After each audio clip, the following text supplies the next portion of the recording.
నమస్తే, నేను మీ సతీష్. 60లో 20లు ఇది అనేక సందర్భాల్లో అనేక సినిమాల్లో మనం ఇలాంటి మాటలైతే కనుక వింటూ ఉంటాం. ఎందుకంటే 60 ఏళ్ల వయసులో మరి 20 ఏళ్ల వ్యక్తులకి కలిగేటువంటి ఆ కోరికలు, లేదంటే కనుక టీనేజర్స్ అంటూ ఉంటాం.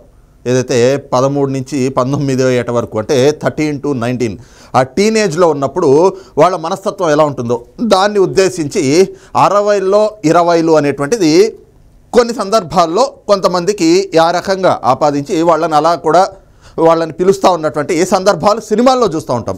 కానీ ప్రస్తుతం ఇవే సన్నివేశాలు ఎక్కడ చోటు చేసుకుంటా ఉన్నాయంటే ఆంధ్రప్రదేశ్లోని అధికారం కోల్పోయినటువంటి వైఎస్ఆర్ కాంగ్రెస్ పార్టీలో, ఆ పార్టీలో ఉన్నటువంటి నేతలు, ముఖ్యులు కొంతమంది ఉన్నారు. వాళ్ళపైన కూడా ఇదే రకమైనటువంటి చర్చ జరుగుతూ ఉంది, 60లో 20లు అని. మరి ఎవరా నేతలు అంటే నిన్నగాక మొన్న చూసాం, విజయసాయి రెడ్డి గారు రాజ్యసభ సభ్యుడు. అంటే దేశంలోనే అత్యున్నతమైనటువంటి సభ రాజ్యసభ. ఆ రాజ్యసభ పెద్దల సభ అని పిలుస్తూ ఉంటాం. ఆ పెద్దల సభకి వెళ్ళేటువంటి ఒక సభ్యుడై ఉండి మరి విజయ శాంతి అంటూ కూడా వైజాగ్కి సంబంధించి విజయవాడలో కూడా ఏదైతే ఎండోమెంట్స్ డిపార్ట్మెంట్కి, దేవాదాయ శాఖలో అసిస్టెంట్ కమిషనర్గా చేస్తూ ప్రస్తుతం సస్పెన్షన్పై ఉన్నటువంటి శాంతి అనేటువంటి ఒక అధికారినితోటి మరి ఆమె భర్తగా చెప్పుకునేటువంటి మదన్ మోహనే ఈ ఆరోపణలు చేశాడు. నేను వ్యక్తిగతంగా చేస్తున్నటువంటి ఆరోపణలు కాదు. అతనికి ఆమె చెప్పినట్లుగా ఆమెకి ఒక బిడ్డ పుట్టాడు, మగబిడ్డ. ఆ బిడ్డ విజయసాయి రెడ్డి వల్లే పుట్టాడు అని చెప్పి ఆమె చెప్పినట్లుగా. కారణం ఏమిటి అంటే విజయసాయి రెడ్డికి పిల్లలు లేరు, ఇప్పుడు ఆయనకి పిల్లలు కావాలి అనుకుంటా ఉన్నాడు. కాబట్టి ఈ పిల్లాడిని నేను ఆయనతోటి కన్నాను అని చెప్పి ఆమె మదన్ మోహన్కి చెప్పినట్లుగా. ఈ వ్యవహారం పైన కూడా పెద్ద ఎత్తున చర్చలు జరిగినాయి. ఒకళ్ళ తర్వాత ఒకళ్ళు వచ్చి మీడియా సమావేశాలు పెట్టారు. ఆ శాంతి అనేటువంటి మహిళ అధికారిని ఆవిడే వచ్చి మీడియా సమావేశం పెట్టింది. మీడియా ముందు కంటతడి పెట్టుకుంది, గగ్గోలు పెట్టింది. ఆ తర్వాత ఆమెకి వేరే అతను భర్త అని చెప్తూ సుభాష్ రెడ్డితోటే నాకు ఈ బిడ్డ పుట్టాడు అని చెప్పింది. కానీ ఆ తర్వాత మదన్ మోహన్ ఏ రకంగా విజయసాయి రెడ్డి ఆ బిడ్డకి తండ్రి, ఆయనకి ధైర్యం ఉంటే, దమ్ముంటే DNA పరీక్షకి రావాలి అంటూ కూడా డిమాండ్ చేసినటువంటి పరిస్థితి. మరి ఈ రకంగా విజయసాయి రెడ్డి పైన ఏ రకమైనటువంటి చర్చలు జరిగినాయి, అవి ఏ రకమైనటువంటి సంచలనంగా మారింది అనేటువంటిది విజయసాయి రెడ్డి అలాగే శాంతి మదన్ మోహన్ల వ్యవహారంలో మనం చూసాం. మరి ఆయన వయసు 60 ఏళ్ళు, ఆవిడకి పట్టుమని 35 ఏళ్ళు కూడా ఉన్నాయో లేదో శాంతి గారికి. మరి ఆయనకి 60 ఏళ్ళు, ఆవిడకి 35 ఏళ్ళు. దీనిపైన కూడా అంత ఏజ్ గ్యాపు.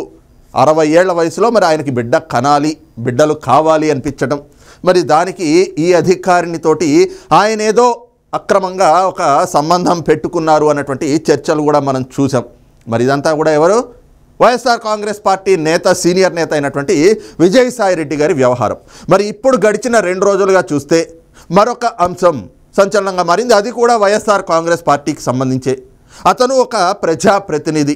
మరి ఆయన కూడా ఆంధ్రప్రదేశ్లో ఉన్నటువంటి పెద్దల సభకి, అంటే శాసన మండలి సభ్యుడైనటువంటి దువ్వాడ శ్రీనివాస్. మరి వాళ్ళ వ్యక్తిగత విషయాలు ఇక్కడ అవసరం లేదు, కానీ ప్రజాప్రతినిధులుగా ఉన్నారు కాబట్టి వాళ్ళని గురించి ఇక్కడ చర్చించాల్సి వస్తూ ఉంది. ఎందుకు అంటే ఇలాంటి అక్రమ సంబంధాలు, లేదంటే కనుక ఇల్లీగల్ అఫైర్సు, లేదా సహజీవనాలు, ఇలాంటి వ్యవహారాలు ఏవి కూడా ప్రజలకి పనికొచ్చేవి కాదు.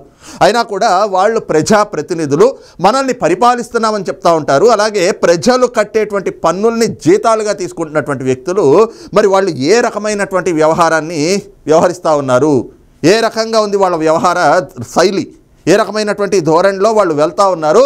మరి ఇలాంటి పాలకులు, ఇలాంటి నాయకుల మనల్ని పరిపాలించేది ప్రజలు కూడా తెలుసుకోవాలి. కాబట్టి ఈ అంశాన్ని ఇక్కడ చర్చించాల్సి వస్తూ ఉంది. అయితే దువ్వాడ శ్రీనివాస్కి సంబంధించి కూడా గడిచిన 2 రోజులుగా చూస్తూ ఉన్నాం. ఏదైతే 2 ఏళ్ల క్రితం నుంచి వాళ్ళ కుటుంబంలో ఆయనకి, ఆ కుటుంబ సభ్యులకి, అంటే ఆయన భార్యకి, పిల్లలతోటి ఏవో తగాదాలు ఉన్నాయి అని చెప్పి ఆయన బయటకు వచ్చి ఉంటా ఉన్నాడు. మరి ఆయన బయటకు వచ్చి ఉంటే పెద్ద ఎవరికి కూడా అభ్యంతరం లేదు. కానీ ఆయన మాధురి అనేటువంటి ఒక మహిళతోటి సహజీవనం చేస్తూ ఉన్నారు. మరి ఆవిడకు కూడా నిన్న మీడియా సమావేశం పెట్టారు. నిన్న కూడా నేను ఈ అంశం పైన వీడియో చేశాను, కానీ ఆవిడని ఎక్కడా చూపించలేదు. ఎందుకు అంటే ఆ మహిళ ఇప్పటి వరకు బయటకి రాలేదు. ఆవిడ పేరు చాలామందికి తెలియకపోయి ఉండొచ్చు, ఆవిడ ఎవరు అనేది కూడా తెలియకపోయి ఉండొచ్చు. కాబట్టి వాళ్ళని బహిర్గతం చేయడం అనేటువంటిది కూడా సబబు కాదు అనేటువంటి ఆలోచనతో నిన్న నేను వీడియో చేసినప్పుడు కూడా ఆ మహిళ ఎవరు అనేటువంటిది కూడా నేను చెప్పలేదు. కానీ నిన్న ఆవిడే ప్రెస్ మీట్ పెట్టారు. ఆవిడ ప్రెస్ మీట్ పెట్టి, ఎస్ నేను దువ్వాడ శ్రీనివాస్ గారితో కలిసి ఉంటున్నాను, మేము కలిసి ఉండకూడదా? అదేదో ఉదయ్ కిరణ్ గారి సినిమా ఉంటుంది, ఆ సినిమాలో ఒక డైలాగ్ ఉంటుంది, మీ పెద్దోళ్ళు ఉన్నారే మా పిల్లల మనసుల్ని మా పిల్లల ప్రేమల్ని అర్థం చేసుకోరు అని చెప్పి. మరి నిన్న ఆవిడ ఇదే మాటలు చెప్పింది. మాధురి గారు ఆవిడ మీడియా సమావేశం పెట్టి, నేను దువ్వాడ శ్రీనివాస్ గారితో కలిసి ఉంటా ఉన్నాను, ఆయనే నాకు మెంటర్, ఆయనే నాకు ఏదైతే కనుక గైడ్, ఆయనే నాకు ఫిలాసఫర్, నాకు అన్నీ ఆయనే. మరి మాధురి గారు ఎవరైనా అని చూస్తే ఆవిడ ఒక డ్యాన్స్ టీచర్ అట, ఆవిడకి వివాహం అయింది, మరి భర్తతోటి దూరంగా ఉంటున్నారు, 3 పిల్లలు. ఇక్కడ వీళ్ళిద్దరి విషయం కూడా అచ్చం విజయసాయిరెడ్డి లాగే. ఎందుకంటే ఈయన ఏమన్నా చిన్నపిల్లాడ దువ్వాడ శ్రీనివాస్ అంటే కాదు, ఈయనకి 60 ఏళ్ళు దగ్గరకు వచ్చినాయి. 1966లో పుట్టాడు దువ్వాడ శ్రీనివాస్. మరి ఇప్పుడు 58, 59 ఏళ్ళు ఉన్నాయి ఆయనకి. ఆవిడని చూస్తే గట్టిగా 35 ఏళ్ళు నిండినట్టుగా కూడా కనిపించట్లేదు. మరి వీళ్ళిద్దరూ కూడా ప్రస్తుతం అయితే సహజీవనం చేస్తున్నాము, ఎస్ మేము కలిసే ఉంటున్నాము, మేము ఒక ఫ్రెండ్స్గా ఒక ఇంట్లో ఉంటున్నాము అని చెప్పేసి ఆవిడ నిన్న చెప్పుకొచ్చారు. కానీ విషయానికి వస్తే ఈ అంశం ఎందుకు బయటకు వచ్చింది అంటే, మొన్న రాత్రి దువ్వాడ శ్రీనివాస్ గారి కుమార్తె ఆవిడ, మరి దువ్వాడ శ్రీనివాస్ గారు ప్రస్తుతం వాళ్ళతోటి దూరంగా ఉంటున్నా కూడా ఏ ఇంట్లో అయితే ఆయన ఉంటా ఉన్నాడో ఆ ఇంటి దగ్గరికి వెళ్ళారు. తన తండ్రిని కలవాలి అని అనుకున్నారు, కానీ చాలాసేపు బయటికి రానివ్వలేదు. మరి నిన్న సాయంత్రం అనుకుంటాను, నిన్న రాత్రి సమయంలో తల్లితో సహా కలిసి ఆ ఇంటి దగ్గరికి వెళ్ళారు. ఆ ఇంటి దగ్గరికి వెళ్ళాక అక్కడ ఒక బీభత్సమే జరిగింది. మరి పోలీసులు కూడా రంగప్రవేశం చేయాల్సినటువంటి పరిస్థితి ఏర్పడ్డది. అయితే వాళ్ళకి కుటుంబంలో విభేదాలు రావటం, వ్యక్తిగత జీవితం, అవన్నీ ఏం జరిగినా ఏంటి అనేటువంటిది లోతుగా వెళ్ళేటువంటి అలాంటి ప్రయత్నాలు అయితే చేయను. కానీ నిన్న దువ్వాడ శ్రీనివాస్ ఇంటి దగ్గర జరిగినటువంటి ఉదంతం, మరి ఆ తర్వాత దానిపైన వాళ్ళేం చెప్తా ఉన్నారు దువ్వాడ శ్రీనివాస్ గారి కుటుంబ సభ్యులు, మరి దువ్వాడ శ్రీనివాస్ దీన్ని ఏ విధంగా తనకి అనుకూలంగా మలుచుకుంటా ఉన్నాడు అనేటువంటిది కూడా ఒక వీడియో అయితే గనక ప్రస్తుతం సోషల్ మీడియాలో వైరల్గా మారుతూ ఉంది. ఆ అంశాన్ని కూడా ఒకసారి చూశాక పూర్తిగా చర్చించుకుందాం. ఇదే ఆ వీడియో.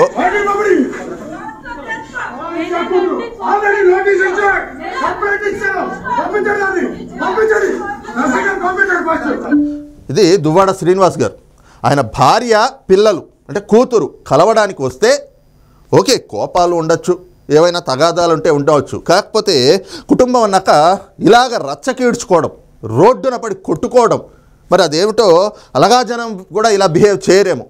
ఆ విధంగా ఒక ఎమ్మెల్సీ, ఒక ప్రజాప్రతినిధి అయి ఉండి నలుగురికి కూడా ఆదర్శంగా ఉండాల్సినటువంటి వ్యక్తి ఒక వీధి రౌడీలాగా ఈయన మొదటిసారి కాదు ఇలా వ్యవహరించడం. గతంలో కూడా అనేక సందర్భాల్లో గడిచిన 5 ఏళ్ళు 2019 నుంచి 2024 మధ్యలో స్థానిక సంస్థల ఎన్నికలు జరిగినటువంటి సమయంలో కూడా అదే టెక్కల్లో నిమ్మాడ దగ్గర అనుకుంటా ఏ రకంగా రాడ్లు పట్టుకుని ఆయనకున్నటువంటి ఆ అనుచరులందరినీ కూడా గూండాల కింద ఏ రకంగా వెళ్ళి అక్కడ ఉన్నటువంటి ప్రత్యర్థి పార్టీ నేతల్ని, అక్కడ ఉండేటువంటి వాళ్ళ సానుభూతి పరులని బెదిరించారు అనేటువంటిది కూడా మనం చూసాం.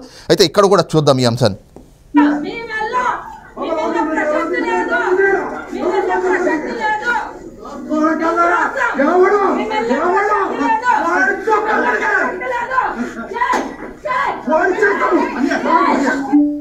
భార్య మీదకి రాడ్ పట్టుకుని పొడి చేస్తాను, చంపేస్తాను అంటూ వెళ్తున్నారు. మరి వీళ్ళు నాయకులు, వీళ్ళు ప్రజాప్రతినిధులు, వీళ్ళు గడిచిన 5 ఏళ్ళు మనల్ని పరిపాలించినటువంటి వ్యక్తులు. ఇలాంటి వాళ్ళకి జగన్మోహన్ రెడ్డి ఎమ్మెల్సీలు, అలాగే మంత్రులు, రాజ్యసభలు ఇచ్చి వాళ్ళందరినీ కూడా పక్కన పెట్టుకున్నాడు. ఎందుకంటే మనం చూసాం డ్రైవర్ సుబ్రహ్మణ్యం విషయంలో కూడా అనంతబాబుకి ఎమ్మెల్సీ ఇచ్చాడు. అనంతబాబు ఏం చేశాడు? డ్రైవర్ సుబ్రహ్మణ్యాన్ని చంపి, అక్కడ కూడా అక్రమ సంబంధమే, చంపి డోర్ డెలివరీ చేస్తే అలాంటి వ్యక్తులకి పూలతోటి అభిషేకం చేసి ఆయన్ని ఊరేగించి అలాంటి వ్యక్తుల భుజం మీద చేతులేసి జగన్మోహన్ రెడ్డి పక్కన కూర్చోబెట్టుకుని వాళ్ళతోటి తిరిగాడు జగన్మోహన్ రెడ్డి కూడా. ఏ విధంగా వాళ్ళని పక్కన తిప్పుకున్నాడో మనం చూసాం. దువ్వాడ శ్రీనివాస్ వ్యవహారం ఇక్కడ చూడండి మళ్ళీ ఒకసారి.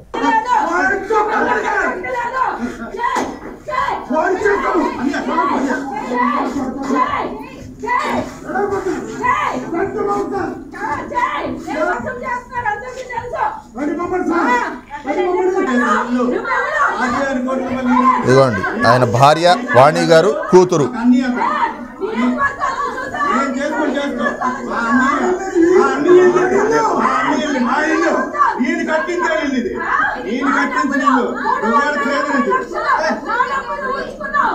ఎవరేటో తెలుసు నా దగ్గర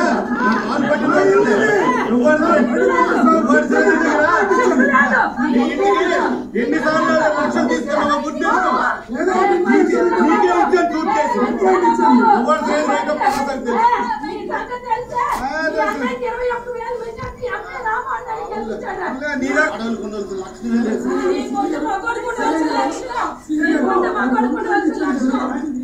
ఈ రకంగా మొన్నటి నుంచి కూడా ఇదే తంతు. ఒక ఎమ్మెల్సీ దువ్వాడ శ్రీనివాస్ ఆయన ఇంటి దగ్గర ఈ రకమైనటువంటి హడావిడి. ఇదంతా కూడా ఏమిటి అంటే మరి ఇవిడ దువ్వాడ వాణి, దువ్వాడ శ్రీనివాస్ 30 ఏళ్ల క్రితం పెళ్ళయింది. మరి ఈ రోజున మరి ఇద్దరికి ఏమైందో ఏమిటో, మనస్పర్ధలు వచ్చినాయో, ఏం విభేదాలో, ఏం గొడవలో, దీనిపైన వాణి గారు కావచ్చు, లేదంటే దువ్వాడ శ్రీనివాస్ వాణి దంపతుల కుమార్తె, వాళ్ళ కుమార్తె అయినా కూడా చెప్పేది ఏమిటి అంటే, మేము మా నాన్నతో కలిసి ఉండడానికే ఇష్టపడతా ఉన్నాం. మరి మేము వచ్చినటువంటి క్రమంలో నన్ను పీక నొక్కి కొట్టబోయాడు మా నాన్న. నువ్వు కూతురుగా పుట్టడం నేను చేసుకున్నటువంటి దౌర్భాగ్యం, మీరు నా పిల్లలు కాదు, మీకు నాకు ఉన్నటువంటి బంధాలు తెగిపోయినాయని చెప్పేసని మాతోటి మాట్లాడుతూ ఉన్నాడు. ఇదేంటి నాన్న నువ్వు ఇలాగా వేరే మహిళతో తిరుగుతున్నావు ఏమిటి అని అడిగినందుకు మా మీద కక్ష కట్టి మా మీద దాడులు చేయడానికి, మమ్మల్ని చంపడానికి కూడా వెనకాడట్లేదు ఈ రోజున మా తండ్రి. అయినా కూడా మాకు మా నాన్న కావాలి, మేము మా నాన్నతో కలిసి ఉంటాం, ఆయనే కలిసి ఉండాలని భావించట్లేదు అని చెప్పేసని ఈ రోజున వాళ్ళైతే గనక తమ పోరాటం చేస్తూ మరి దువ్వాడ శ్రీనివాస్ ఆ స్థాయిలో దాడి చేయడానికి వచ్చినా కూడా ఆయన్ని కలవాలి, ఆయనతో మాట్లాడాలి అని చెప్పి నిన్న రాత్రి నుంచి కూడా అదే ఇంటి దగ్గర బయట కుర్చీల్లో కూర్చున్నటువంటి పరిస్థితి. అక్కడ పోలీసులు కూడా మరి ఎందుకంటే ఆ రకమైనటువంటి ఉద్రిక్త పరిస్థితులు, మరి కొట్టుకుని చంపుకునేదాకా, ఎందుకంటే దువ్వాడ శ్రీనివాస్ని మనం చూస్తూ ఉన్నాం, రాడ్డు పట్టుకుని పొడి చేస్తాను, కొట్టేస్తాను, చంపేస్తాను అని చెప్పేసని ఆ కొడకల్లారా నా కొడకల్లారా, ఆ కూతురు ఈ కూతురు లకారాలు పలుకుతూ, ఎవరిని భార్యని పిల్లల్ని లకారాలు పలుకుతూ మాట్లాడుతున్నటువంటి పరిస్థితులు. అయితే ఏమిటి అంటే వీళ్ళిద్దరికీ మధ్యన ఉన్నటువంటి బంధం, వీళ్ళు ఎందుకు కలిసి తిరుగుతున్నారు అని చెప్పి అడిగినందుకే ఈ రోజున వాళ్ళపైన దాడి చేస్తున్నారు అనేటువంటిది వీళ్ళ వాదన. మరి ఈ అంశంలో దువ్వాడ శ్రీనివాస్ చెప్పేది ఏమిటి అంటే, తన పైన హత్య చేయడానికి 2 ఏళ్ల క్రితమే కుట్ర పన్నారు, అందుకే నేను వాళ్ళతోటి కలిసి ఉండటం లేదు, ఈరోజు నేను బయటకు వచ్చేసాను, బయటకు వచ్చేసి నా స్వార్జితంతో నేను కట్టించుకున్నటువంటి ఇంట్లో ఉంటే ఈ ఇల్లు కూడా మా పేరు మీద రాసి ఇచ్చేయని చెప్పేసి నా ఆస్తులన్నీ లాక్కోవడానికి ప్రయత్నాలు చేస్తున్నారు అంటూ సొంత భార్య పిల్లల మీదే ఒక ఆరోపణ చేస్తూ ఉన్నారు. అయితే ఈ అంశంలో దువ్వాడ శ్రీనివాస్ కూడా అచ్చంగా జగన్మోహన్ రెడ్డినే అనుసరిస్తున్నారు అన్నటువంటి విధానాలు కూడా చాలా స్పష్టంగా కనిపిస్తూ ఉన్నాయి. ఎందుకంటే ఇది కుటుంబంలో ఒక అక్రమ సంబంధం, ఆయన పెట్టుకున్నటువంటి ఒక అక్రమ సంబంధం, దానిపైన కుటుంబంలో ఏదో వివాదం చెలరేగింది, వాళ్ళు విడిపోయారు, వాళ్ళకి ఏవో మనస్పర్ధలు వస్తే దీన్ని కూడా తీసుకొచ్చి రాజకీయంగా తనకి లబ్ధి చేకూర్చే విధంగా ఆయన ప్రయత్నాలు చేస్తూ కుట్రలు పన్నుతూ ఉన్నాడు. ఎందుకంటే దీన్ని కూడా కూటమి ప్రభుత్వానికి, అధికార పార్టీలకి అంటగట్టేటువంటి కుట్రలకి దువ్వాడ శ్రీనివాస్ పూనుకుంటా ఉన్నాడు. ఏ రకంగా అంటే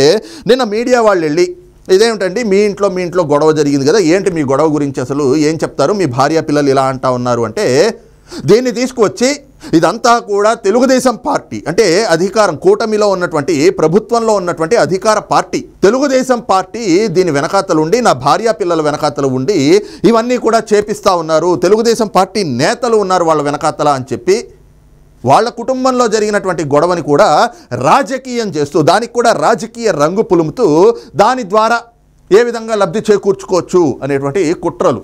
అరే నువ్వు అక్రమ సంబంధం పెట్టుకున్నావు, నువ్వు వేరే ఆ మహిళతోటి రోడ్ల మీద తిరుగుతూ ఉన్నావు, సిగ్గు శరం మానం అభిమానం అన్నీ వదిలేసి, దాని గురించి నీ భార్య నీ పిల్లలు ప్రశ్నించారు, ఇంత వయసు వచ్చింది ఇవేం పనులు నువ్వు చేయడం అని చెప్పి నిన్ను నిలదీస్తే వాళ్ళనేమో చంపేస్తానంటావు, వాళ్ళ మీద పొడుస్తాను కొట్టేస్తాను అంటూ రాడ్లు పట్టుకుని వెళ్తావు, ఇదేమిటి అని చెప్పి ఏం జరుగుతోంది అంటూ మీడియా వాళ్ళు అడిగితే ఇదంతా కూడా రాజకీయ కుట్ర, దీని వెనకాతల రాజకీయ పార్టీలు ఉన్నాయి, అధికార పార్టీ వెనకుండి చేయిస్తోంది, నీ మీద చేయించడానికి అవసరమే ఉంది. అయినా ఇలాంటి విషయాల్లో ప్రభుత్వాలు కానీ ఆ ప్రభుత్వంలో ఉన్నటువంటి అధికారంలో ఉన్నటువంటి రాజకీయ పార్టీలు కానీ ఎందుకు తలదూరుస్తాయి? ఎందుకంటే నీ అక్రమ సంబంధం నువ్వేం చేస్తున్నావో అది రాజకీయానికి సంబంధం లేదు కదా, నీ వ్యక్తిగత జీవితానికి రాజకీయానికి సంబంధం లేదు కదా, అలాంటప్పుడు ఏ రాజకీయ పార్టీ అయినా కూడా ఎందుకు వస్తుంది? అయినా కూడా దీనికి కూడా రాజకీయ రంగు పులుముతో ఇది అధికార పార్టీ వెనకుండి చేయిస్తోంది అంటూ దువ్వాడ శ్రీనివాస్ మాట్లాడడం నిజంగా జగన్మోహన్ రెడ్డి ఈ రోజున రాష్ట్రంలో ఎక్కడ ఏది జరిగినా కూడా 36 మంది చనిపోయారు, చంపేశారు తెలుగుదేశం పార్టీ శ్రేణులు అని చెప్పేసి చెప్తా ఉంటాడు. మరి ఆ 36 మంది లిస్ట్ ఇవ్వయ్యా అంటే పేర్లు ఉండవు, ఎక్కడ శవం కనిపిస్తే అక్కడ అంటే బెంగళూరు వెళ్ళిపోతాడు, బెంగళూరు నుంచి శవం కనిపించింది అనగానే మళ్ళీ వీకెండ్ పొలిటీషియన్ లాగా ఇక్కడికి వచ్చేసి ఆ శవం దగ్గరికి వెళ్ళడం, మీడియా సమావేశం పెట్టడం, కూటమి పార్టీలు అంటే కూటమి ప్రభుత్వమే ఈ హత్యలు చేయిస్తోంది అంటూ వాళ్ళ మీద నిందలు వేయడం, బురద జల్లడం, విషం చిమ్మటం. ఇదే జగన్మోహన్ రెడ్డి చేసేది. దువ్వాడ శ్రీనివాస్ కూడా ఇప్పుడు అదే పని చేస్తూ ఉన్నాడు. దీన్నే పట్టుకుని ఆయన ఏదో అక్రమ సంబంధం పెట్టుకుని వాళ్ళ కుటుంబంలో ఏదో వివాదం చెలరేగితే దీన్ని కూడా తీసుకువచ్చి ఈ రోజున రాజకీయ రంగు పులిమి ఇదంతా కూడా తెలుగుదేశం పార్టీ వెనకుండి చేయిస్తోంది, దీని వెనక తెలుగుదేశం పార్టీ నాయకులు ఉన్నారు అని చెప్పడం చూస్తూ ఉంటే ఈ స్థాయికి దిగజారిపోయినటువంటి వాళ్ళ ప్రజాప్రతినిధులుగా ఉంది. గడిచిన 5 ఏళ్ళు కూడా మనం పాలకులుగా ఎన్నుకున్నది ఇలాంటి దుర్మార్గులనా, ఇలాంటి నీచులనా, ఇలాంటి నికృష్టులనా జగన్మోహన్ రెడ్డి కూడా తన పార్టీలో పెట్టుకుని పెంచి పోషిస్తూ ఉంది. ఇలాంటి వాళ్ళు మనకి రాజకీయాల్లో ఉండడానికి అవసరమా అని ప్రజలు కూడా చీత్కరించుకుంటున్నారు, దీనిపైన చర్చించుకుంటా ఉన్నారు. ఈ రోజున 60 ఏళ్ల వయసు మీద పడతా ఉంటే ఈయనకి ఇప్పుడు కుటుంబం అక్కర్లేదట. మరి పెళ్లి చేసుకుని పిల్లల్ని కానీ 30 ఏళ్ళు సంసారం ఈదిన తర్వాత ఆ సంసారం ఇప్పుడు పనికి రాలేదట. నా కర్మ కొద్దీ నేను ఏ జన్మలో చేసుకున్నటువంటి పాపమో దువ్వాడ వాణి అనేటువంటి ఆమెని నేను పెళ్లి చేసుకోవాల్సి వచ్చింది అని చెప్పి నిన్న మీడియా ముందు చెప్తా ఉన్నాడు దువ్వాడ శ్రీనివాస్.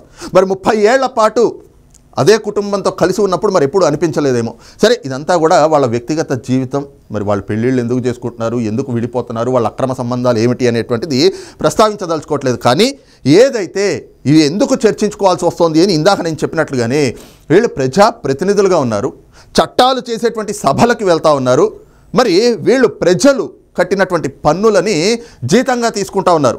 మరి నలుగురికి ఆదర్శంగా ఉండాల్సినటువంటి వ్యక్తులు వీళ్ళ జీవితాల్లోనే ఇలాంటి నీచాన్ని పెట్టుకుని గడిచిన 5 ఏళ్ళు కూడా మనం చూసాం కదా. పవన్ కళ్యాణ్ గారిని ఏ రకంగా ఆయన వ్యక్తిగత జీవితం రాజకీయాలకు సంబంధం లేదు.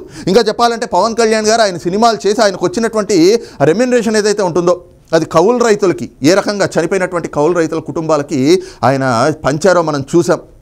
అలాగే నారా భువనేశ్వరి గారిని అసలు రాజకీయాలకు సంబంధం లేదు. తన తండ్రి ముఖ్యమంత్రిగా ఉన్నప్పుడు కానీ, తన భర్త ముఖ్యమంత్రిగా ఉన్నప్పుడు కానీ ఎప్పుడు ఆవిడ ఏ ఒక్కసారి కూడా పరమైనటువంటి అంశాల్లో ఆవిడ జోక్యం ఉండదు. అలాంటి ఆవిడ్ని అసలు ఆవిడకి సంబంధం లేనటువంటి అసెంబ్లీలో నిండు సభలో ఎంత ఘోరంగా అవమానించారో మనం చూసాం. ఇదంతా కూడా వైసీపీ నాయకులే కదా చేసింది. ఇలాంటి వైసీపీ నాయకులు గడిచిన 5 ఏళ్ళు నీతులు చెప్పుకుంటూ వచ్చారు. కానీ వాస్తవాలు ఏమవుతా ఉన్నాయి?